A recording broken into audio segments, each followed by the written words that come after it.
There's a version of you that never sleeps in, never skips training, never wastes time. There's a version of you who never fails. It is waiting for you.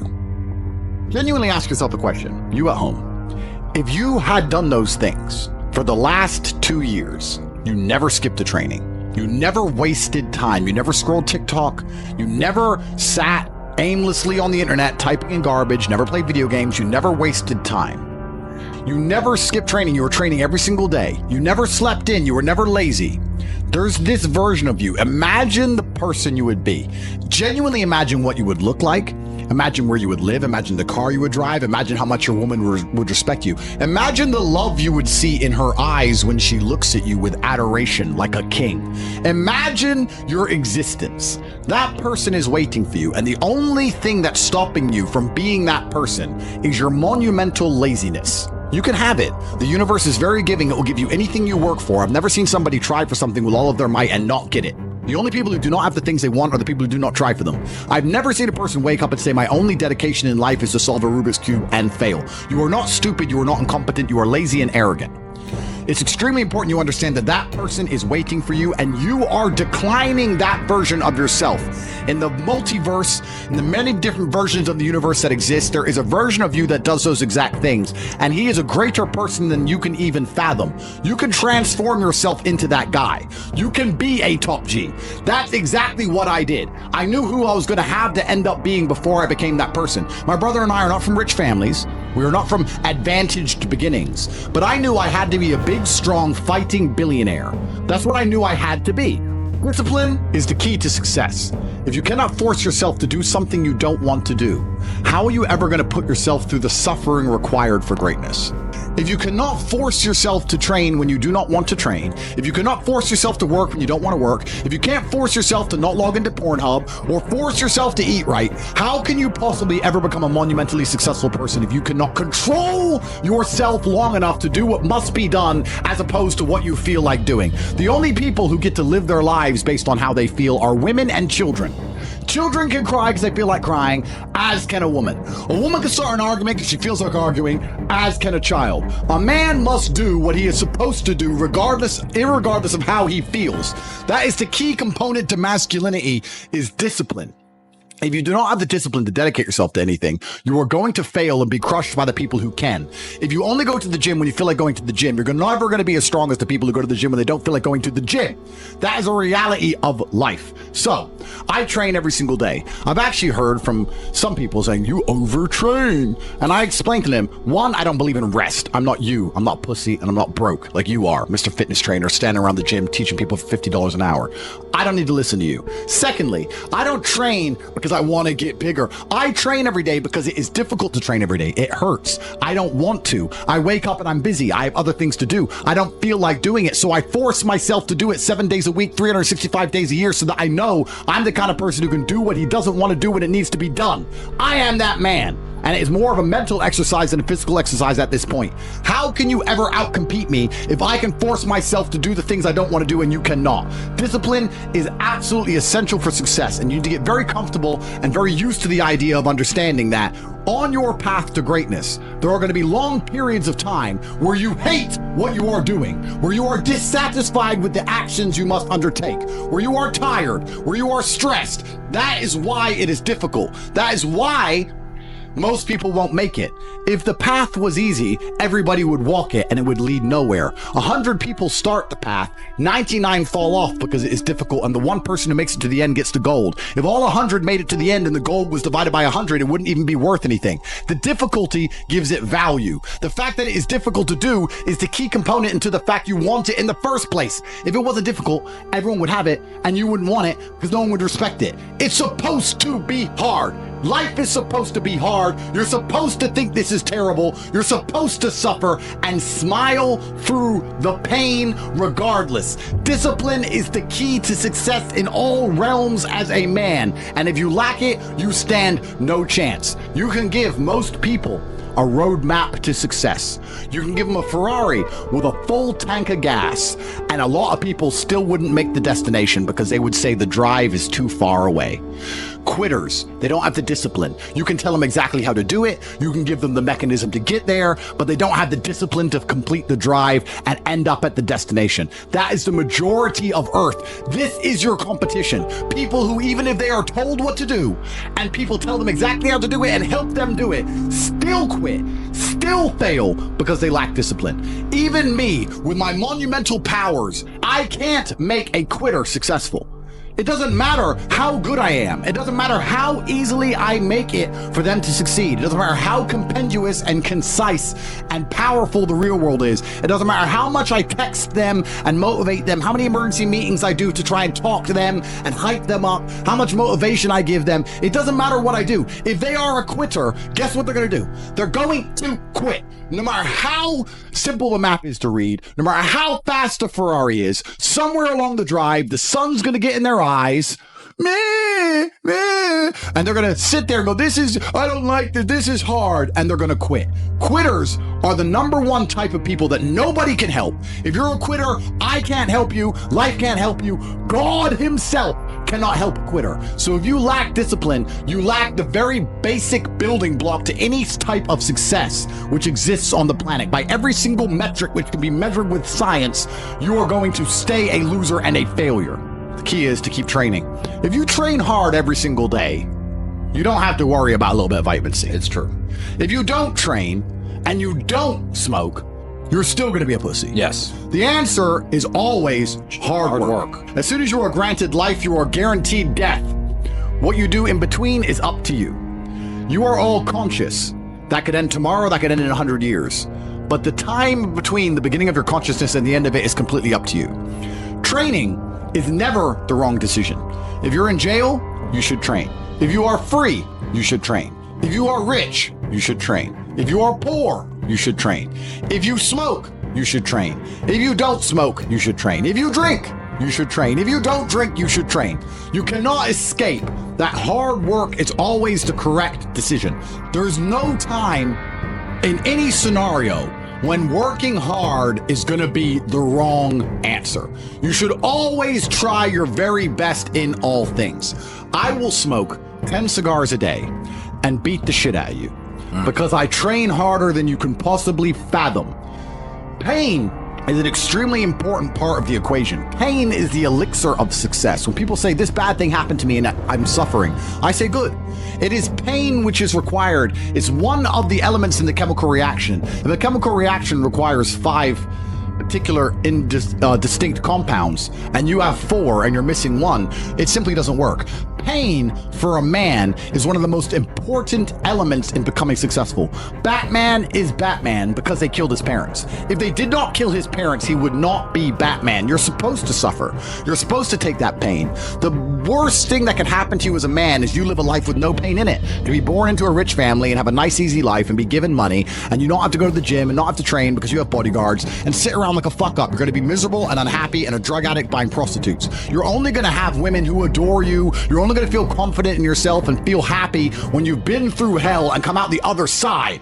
The pain is required. And you'll often notice that people who are better than you are people who have suffered more than you have suffered. So, the person who is waiting for you, he requires your motivation. It also requires huge amounts of pain. So when bad things happen to you, do not sit at home and lament. Do not feel sorry for yourself. Instead, look in the mirror and say, thank you, God, for giving me one of the ingredients that is needed for the chemical concoction that is going to turn me into a superhero. Because pain is an extremely important one. In fact, it's one of the most important ones for a man. Everything is war. All of it. Sitting in the commute without losing your patience is war. Trying to find a way to escape your slave job is war. Keeping your wife happy and your children inspired is war. Training to become stronger than before is war. It is all war, and it cannot be avoided. And I'll tell you why it's war, because war is 2 opposing sides trying to achieve the same goal. 2 opposing sides want the same land or the same influence over X land. And the car you want, the Ferrari, you're not the only person who wants it. The reason it's so expensive is because others people want it. The girl you want, the beautiful woman, everyone wants her. It is war. It is competition.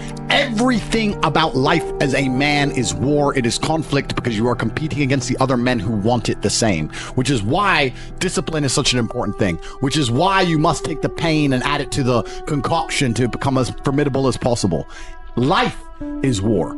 This idea that you can go through life as a man and avoid war is probably the biggest mistake that most men make, because it is impossible for you to achieve anything significant without war.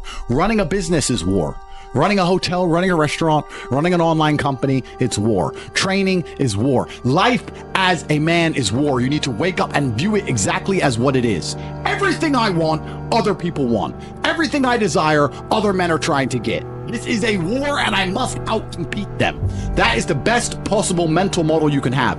Even in jail, it was a war for who could stay most calm. A war who could control their mind the best. A war for who could suffer the least.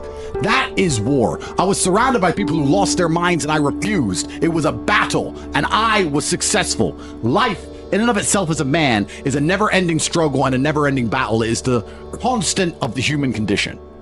Evolution requires pain.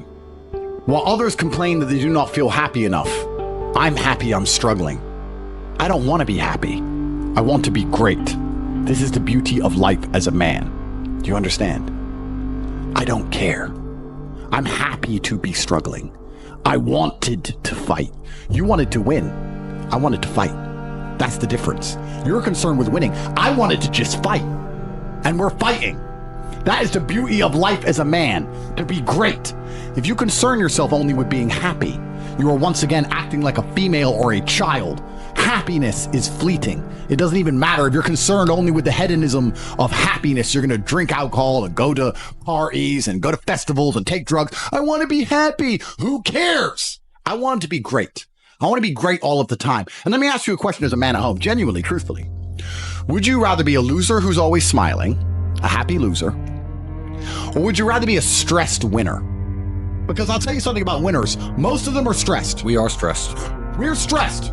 Putin is stressed. Genghis Khan was stressed when his messenger turned up after a 4-week ride with updates from the battlefront of Iran. I'm sure he was stressed by what he read. Even if it was very good, even if it all looked fantastic, he started to feel stressed. Okay, well now maybe I need to go to Iran. How long is it going to take me to get there? Maybe we need to send more horses. Maybe we need to colonize Iran. He felt stress because the beauty of life as a man is to be great. So you have to sit here and ask yourself, do you want to be a happy loser that's insignificant? Nobody knows you exist. Women don't respect you. Men don't respect you. Nobody cares if you live or die, but you get to smile all the time. Or do you want to be one of the most important people on the planet with a little bit of stress? I am brilliant because I've decided to be brilliant. And if I had to sacrifice happiness to be brilliant, then that's fine. You know what the great thing about it is? You know it's amazing what God gives, how the whole world becomes full circle? If you stop caring about being happy and you start caring instead about being great, guess what you end up being? Great. Along with great. And you know what? Yeah. Happy. You end up happy if you forget about happiness and try to become great. You will never be successful if you're concerned about being happy, so forget about it. I like to consider myself a wise old man, and I'm trying my best to encourage and instigate a revolution amongst the youth where men take absolute self-accountability and they believe in themselves and they take responsibility for absolutely everything. As a man, you are most formidable if everything is your fault. If it rains outside and you get wet, that is still your fault. Can you control the rain? No. Could you have brought an umbrella? Yes. You need to blame yourself for all things, the good and the bad. And by doing this, you take absolute self-accountability, which allows you to build a mental model in which you will find solutions, 1. 2, avoid trouble, because you know that anything bad happens to you is your fault. And 3, be the most fearsome competitor possible, because we're living in a very competitive world nowadays amongst the elites.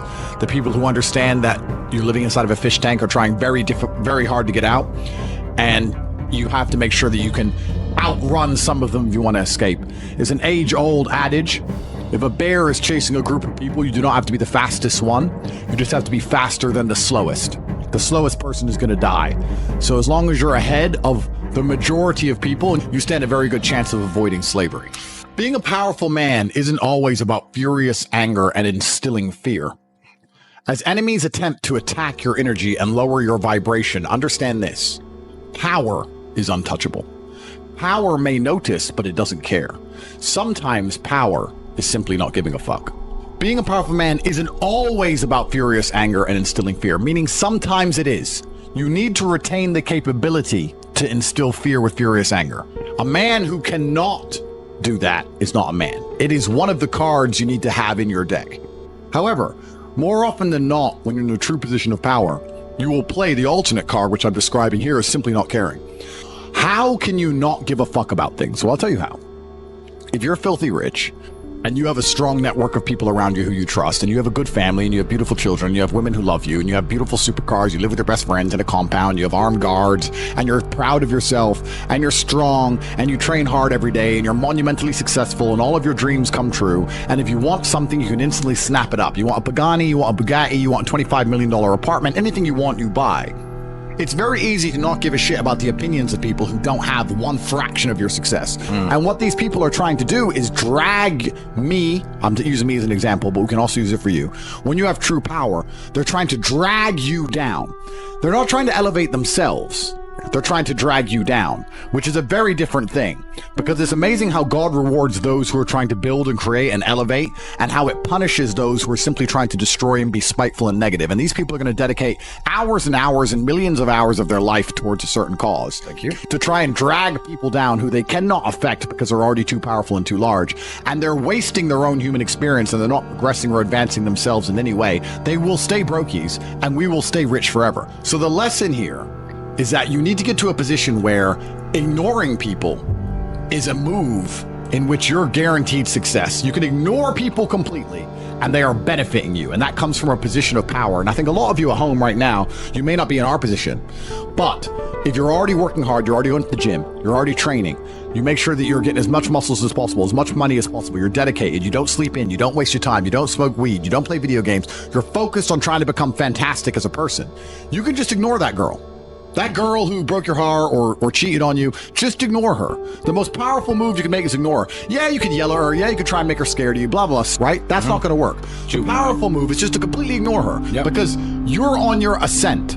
She is likely on her descent. She likely has no intention of improving herself, no intention of becoming richer, no intention of becoming better looking. Time is against her. As she gets older, she's going to lose her looks. You're going to continue your ascent, and she's going to have to watch you for the rest of her life be the man that she could have been with that she's no longer good enough for. The best thing you can do is simply ignore her. That is the powerful move. And it's the same with also men. It's not even a gendered argument. There's men who want to be your friends right now, who wanted to be your friend, and they did something wrong to you. And if you're on the right path doing the right things, karma, God, the universe, whatever you want to call it, is going to teach them a lesson for simply failing to be a good person to you while they had the chance. But when you have a whole bunch of money, you take care of the people you love. And that's the masculine prerogative. And even my brother and I, anyone who's been loyal to us, who's on our team, we monumentally reward. And everyone who ever displayed cowardice or sold us out or made mistakes massively regrets it because they see how well we treat the people who are close to us. If you lack somewhere, excel somewhere else.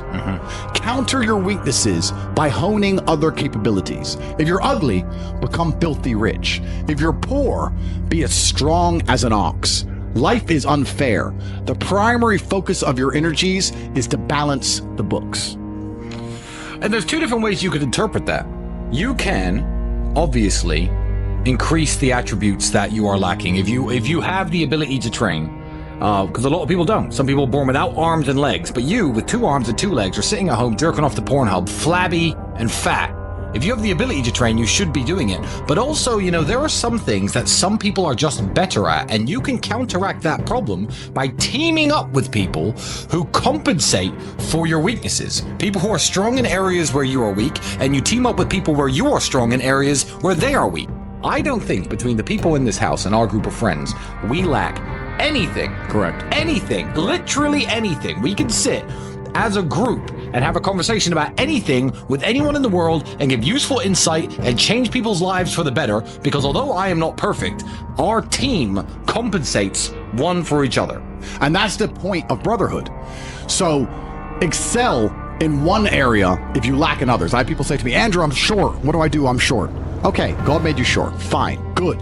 Doesn't matter. You can't change it. What you can do is become as strong as an ox and become filthy rich and monumentally important and extremely influential. You can do that. People say, I'm poor. You should be strong. Oh, I'm strong, but I don't have any money. Okay, then teach others to be strong. Yes. There's always a way you can take your advantages and use them. And by teaming up with other men, other people, you can build a team in which there are no weaknesses. So if you have a disadvantage, you also have somewhere God has given you a distinct advantage over others. And it is your duty to excel in that realm. It is your duty to become so monumentally influential and powerful within that specific criteria in which you have the capability to be brilliant, that your weaknesses no longer appear because they can be simply overshadowed by your network or overshadowed by your absolute competence. By constructing the correct mindset, you can be in the exact same scenario you're currently in, living the exact same life with a different mental model in which you view the world, and you will not only feel more powerful, you will be more powerful, you'll achieve more amazing things, you will be greater, you will be happier with the same car, the same woman, the same house, the same income, the same everything, but your mind changes the lens in which you view the world. Lenses change things. Rose tinted glasses, perhaps dark glasses. You can put glasses on, change the lens, and you can view the world differently by changing how your mind is constructed and put together and the way you view the world. That is the point of mental Aikido.